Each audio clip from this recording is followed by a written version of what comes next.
hello students, welcome to our channel. Ee video lo manam 7th class maths chapter 10 algebraic expressions try this gurinchi నేర్చుకుంటున్నాం. మీకు before try this and next try this ఈ video last లో continue అవుతాయి, check చేసుకోవచ్చు.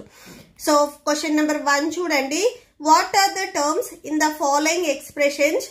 Show how the terms are formed. Draw tree diagram for each expression. So ఇక్కడ మీకు పైన ఇచ్చారు ట్రీ డయాగ్రామ్. సో ఇలా మనము ఇక్కడ ఇచ్చిన ఎక్స్ప్రెషన్స్ ని చూపించాలి. ఓకే, సో సొల్యూషన్ చూడండి. ఫస్ట్ మీకు ఏది ఎక్స్ప్రెషన్ ఇచ్చారు, 8y + 3x² ఇచ్చారు. సో దీనికి మనం ట్రీ డయాగ్రామ్ గీస్తున్నాము. ఫస్ట్ ఏదైతే ఎక్స్ప్రెషన్ ఇచ్చారో అది రాసుకోండి, ఎక్స్ప్రెషన్. ఓకే, సో ఎక్స్ప్రెషన్ వచ్చేసరికి 8y + 3x². సో ఇప్పుడు దీంట్లో మనము టర్మ్స్ రాస్తాము. సో ఇక్కడ మీకు టోటల్ గా 2 టర్మ్స్ వస్తాయి. సో టర్మ్స్, సో 2 టర్మ్స్ చూడండి. ప్లస్ కి బిఫోర్ ఉన్నది అండ్ నెక్స్ట్ ఉన్నది. సో అంటే ప్లస్ కానీ మైనస్ కానీ వచ్చింది అంటే మీకు టర్మ్స్ గా డివైడ్ అవుతున్నట్లు. సో 8y అనేది ఒక టర్మ్, 3x² అనేది ఒక term. So 8y and 3x². So దీని నుంచి మళ్ళీ మనము ఫ్యాక్టర్స్ రాసుకుంటాము. సో ఫ్యాక్టర్స్ అంటే ఈ టర్మ్స్ లో ఏవైతే ఉన్నాయో వాటిని మళ్ళీ మనము సపరేట్ చేసుకోవడం. సో ఇక్కడ చూడండి 8y లో సో 8 అనేది ఒక ఫ్యాక్టర్ అవుతుంది, y అనేది ఒక ఫ్యాక్టర్ అవుతుంది. 3x² లో కూడా సో 3 అనేది ఒక ఫ్యాక్టర్ అవుతుంది. x² అంటే మీకు x 2 టైమ్స్ మల్టిప్లై అవుతున్నట్లు. Okay, so 3x. సో ఇవి మీకు ఫ్యాక్టర్స్ అవుతాయి. Okay, so that's it. దీంట్లోనే second one. So second one కి ట్రీ డయాగ్రామ్ చూడండి. సో ఫస్ట్ ఎక్స్ప్రెషన్ మీ క్వశ్చన్ లో ఏదైతే ఇచ్చారో సో అది ఎక్స్ప్రెషన్ అవుతుంది. 7mn - 4 అవుతుంది. సో ఇది ఎక్స్ప్రెషన్. సో దీని నుంచి ఫస్ట్ మనము టర్మ్స్ రాసుకుంటాము.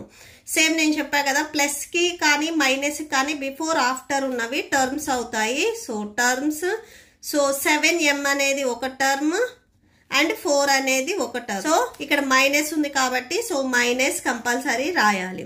నెక్స్ట్ ఫ్యాక్టర్స్ చూడండి. ఫ్యాక్టర్స్, సో ఇక్కడ ఫ్యాక్టర్స్ వచ్చేసరికి మీకు 3 వస్తాయి. సో 7 ఒకటి, m ఒకటి, n ఒకటి. ఇక్కడ ఓన్లీ సింగిలే ఉంది కాబట్టి సో ఫ్యాక్టర్స్ అనేవి ఏమి రావు. సో ఇట్లా రాసేసుకోండి. నెక్స్ట్ థర్డ్ వన్ కి చూడండి. సో ఇక్కడ ఎక్స్ప్రెషన్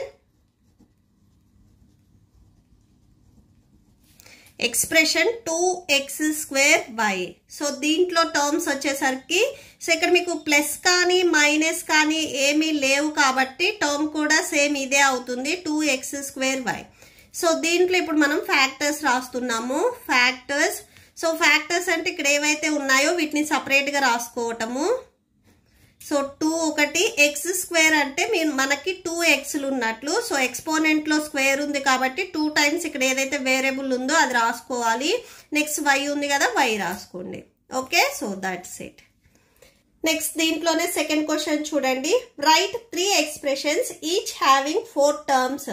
సో 4 టర్మ్స్ ఉండేవి 3 ఎక్స్ప్రెషన్స్ రాయమని మనల్ని అడుగుతున్నారు. సో సొల్యూషన్ చూడండి.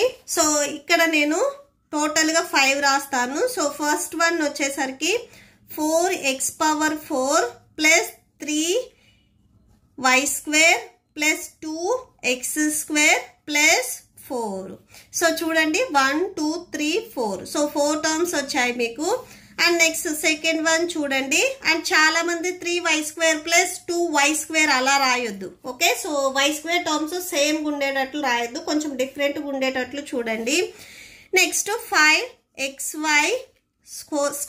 So 5x²y² + 2x² + 5y² + 2. Okay, so next third one చూడండి. 10xy⁴ తీసుకుంటున్నాను ఇక్కడ నేను. 2x² + 7y² + 11. Next fourth one చూడండి. సో 240. సో నెంబర్ ఏదైనా తీసుకోవచ్చు మీరు. x⁴y² + 3xy.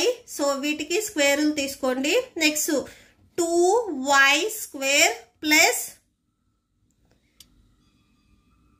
100 రాసేసుకోండి. Next fifth one 200, next x power 6 y power 7 plus 20 x power 6 plus 20 y power 7 plus next 20. So ఇలా అయినా కానీ రాసుకోవచ్చు. Okay, so that's it. ఈ ప్రాబ్లంతో మీకు ఈ వీడియో కంప్లీట్ అయింది. మీకు ఈ వీడియో నచ్చితే ప్లీజ్ లైక్ చేయండి, మీ ఫ్రెండ్స్కి షేర్ చేయండి, అండ్ మన ఛానల్ని సబ్స్క్రైబ్ చేసుకోండి. అండ్ ఈ వీడియో లాస్ట్లో మీకు నెక్స్ట్ ట్రై దిస్ కూడా కంటిన్యూ అవుతుంది. Thank you and thanks for watching.